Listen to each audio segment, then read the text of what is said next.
जय हिंद दोस्तों, welcome to my channel UPSI जैसे और आज मेरे साथ है मेरे मित्र श्री आकाश चपराना जी, बुलंदशहर के हैं और ये साथ ही ट्रेनिंग कर रहे हैं मेरे साथ यूपीएसआई में।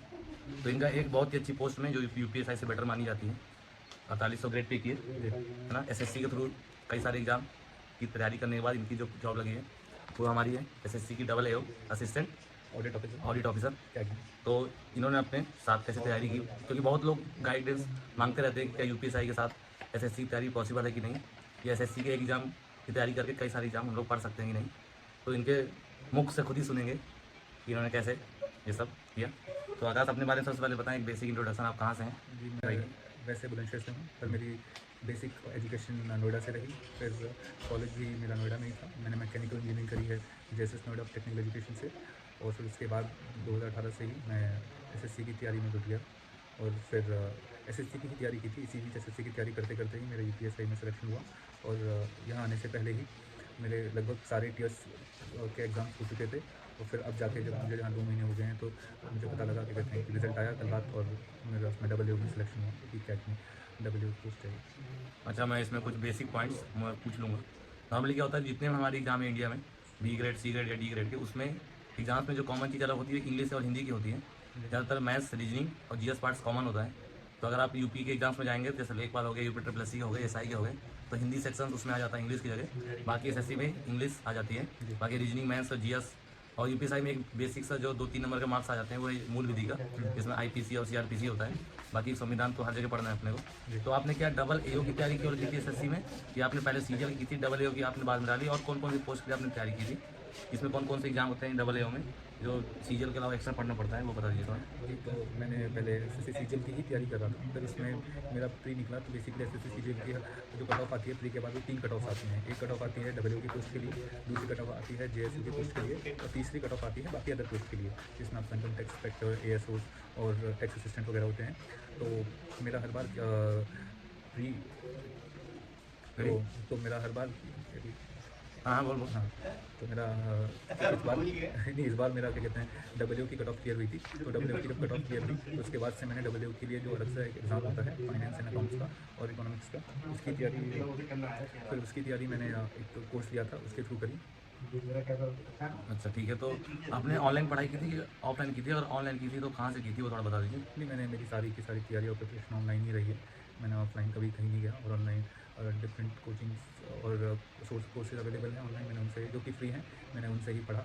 और बाकी मेरी प्रैक्टिस रही और कुछ ऑनलाइन टेस्ट पोर्टल्स हैं, उनसे मैंने मॉक के थ्रू ही अपनी तैयारी का 80% पोर्शन कवर किया। तो जो AAO में अलग से सब्जेक्ट पढ़ते हैं फाइनेंस वाला, फाइनेंस उसके लिए आपने किस जगह से सब्जेक्ट कोर्स किया था, किसी जगह से? एक सर हैं तेज प्रताप सर, वो पहले खुद 2016 से AAO में, बाद में उन्होंने रिज़ाइन कर दिया। उसके बाद से वो 2017 से ही अपना कोर्स चला रहे हैं। फुल स्कोर नाम से उनका वेबसाइट है और ऐप है, तो वो उस पर कोर्स चलाते हैं। तो मैंने उनका कोर्स लिया था और मुझे वो कोर्स काफ़ी यूज़फुल लगा। काफ़ी उन्होंने टू द पॉइंट सिलेबस के हिसाब से अपना कोर्स बनाया हुआ था और मुझे उस कोर्स से काफ़ी फ़ायदा हुआ। मैंने इस कोर्स से अलग कुछ नहीं किया, 2-4 पॉइंट्स पढ़े थे और मैंने एग्ज़ाम दिया। तो एग्ज़ाम में मुझे AAO के एग्ज़ाम में 200 में से 150 मार्क्स आए, तो जो सिर्फ उनके कोर्स के हिस्से ही अंदर से आए। अच्छा, और एसएससी सीजीएल के लिए आपने किधर से ऑनलाइन पढ़ाई की थी? एसएससी सीजीएल के लिए मैंने मैथ्स के लिए अभिनय शर्मा सर हैं, मैंने उनके फ्री कोर्सेज जो पढ़े हुए हैं यूट्यूब पे, मैंने वो एक बार पढ़े थे। उनके अलावा मैंने सिर्फ वो एक बार कोर्स करने के बाद सिर्फ प्रैक्टिस करी है और मॉक्स लगाए। मॉक्स में जो भी मैथ्स का टॉपिक या क्वेश्चन मुझे अटकता था, मैं उसके बाद में प्रैक्टिस करता था। और मेरा मानना है कि मॉक्स के थ्रू ही सारा का सारा प्रिपरेशन किया जा सकता है। मतलब 80-90% अगर तैयारी को मैं क्रश दूँगा तो मॉक्स को दूँगा। 10% होता है आपका रिवीजन हो गया और आप कुछ नया पढ़ते हो, क्योंकि एक बार ही आप पढ़ सकते हो, बार बार तो आप रेगुलर बेसिस पे 2 से 3 महीने में आप सिर्फ मॉक्स लगाएंगे और इसी से एनालाइज करें कि आपका स्कोर कैसे बढ़ रहा है, किस सेक्शन में कम है और क्यों कम है, क्या गलतियाँ कर रहे हैं, कि आप सिली मिस्टेक्स कर रहे हैं, सिली मिस्टेक्स की आप उस क्वेश्चन को करते टाइम ध्यान दीजिए।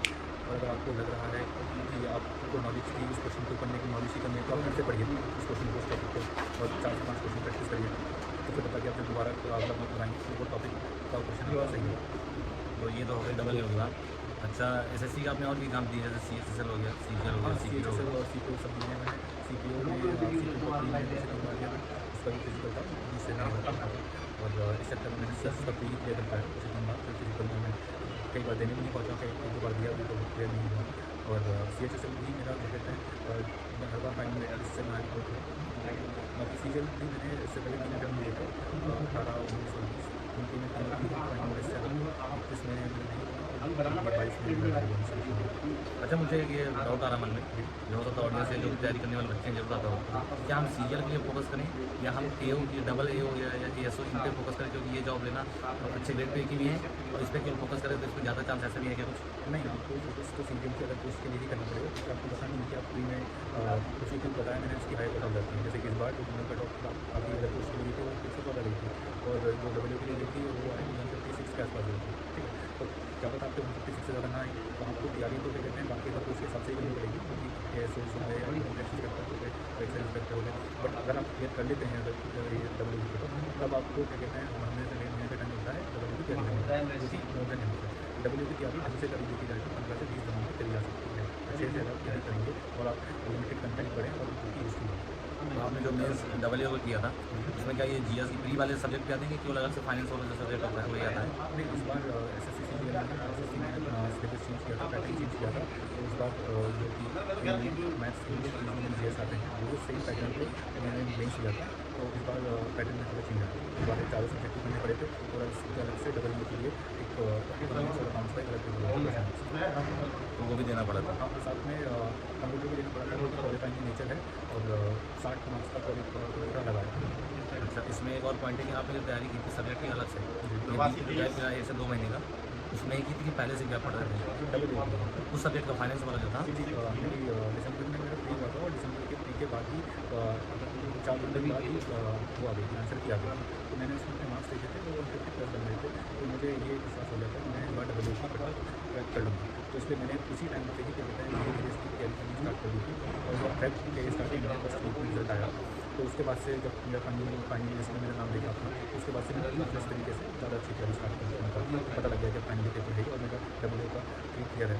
उससे पहले मैं पढ़ रहा था, मैं सब्जेक्ट को जान रहा था, अकाउंट्स की बेसिक चीज़ें इकोनॉमिक्स भी पढ़ चुका था, तब तक मैं सिर्फ पढ़ रहा था। तो पता लग गया कि मुझे मेरा है, तो फिर मैं प्रिपरेशन और पेपर के हिसाब से उनके मार्क्स लगाने स्टार्ट करें, प्रीवियस से क्वेश्चन करें, और कुछ फर्दर टेस्ट सीरीज भी मैंने इनकी जो मेरी तैयारी होती थी।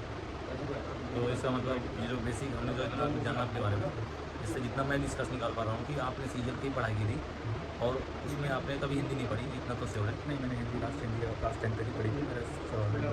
मेरी एजुकेशन हुई है संगरूर स्कूल में से, और मैंने लास्ट की 10th वहीं की थी।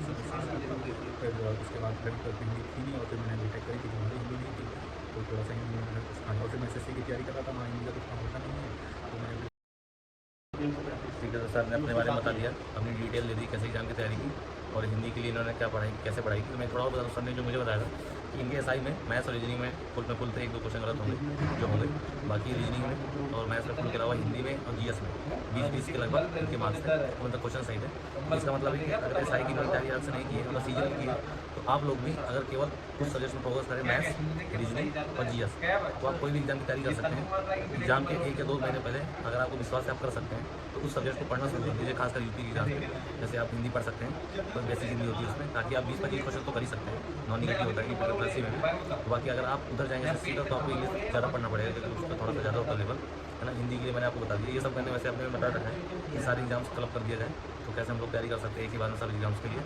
तो और तो कुछ सर से पूछना नहीं है, बाकी आप कमेंट कर देंगे। तो मेरे ऐसे और दोस्त लोग हैं यहाँ पर, किसी का पोस्ट असिस्टेंट हुआ है, कोई और मतलब एग्जाम में हुआ है, कोई PCS की तैयारी कर रहा है, क्या ट्रेनिंग में रह के तैयारी कर सकते हैं कि नहीं, वो सब मुझे पता चल जाएगा। बहुत लोग ये उम्मीद लेकर आते हैं कि हम ट्रेनिंग के टाइम नहीं पढ़ लेंगे, क्या इतना पॉसिबल है उतना घंटे देना, 10 से 12 जो हम बेसिक घर पे देते हैं, और ट्रेनिंग देने की अलग बात होती है। तो क्या लोगों से कॉम्पिटिशन है मेरा, नॉलेज से नहीं, तो लोग 10 घंटे से पढ़ रहे हैं। ठीक है, तो नेक्स्ट वीडियो मिलेंगे आपको नई नॉलेज के साथ, नए लोगों के साथ, नई इन्फॉर्मेशन के साथ। ठीक है सर, थैंक यू आपका इंटरव्यू देने के लिए, धन्यवाद।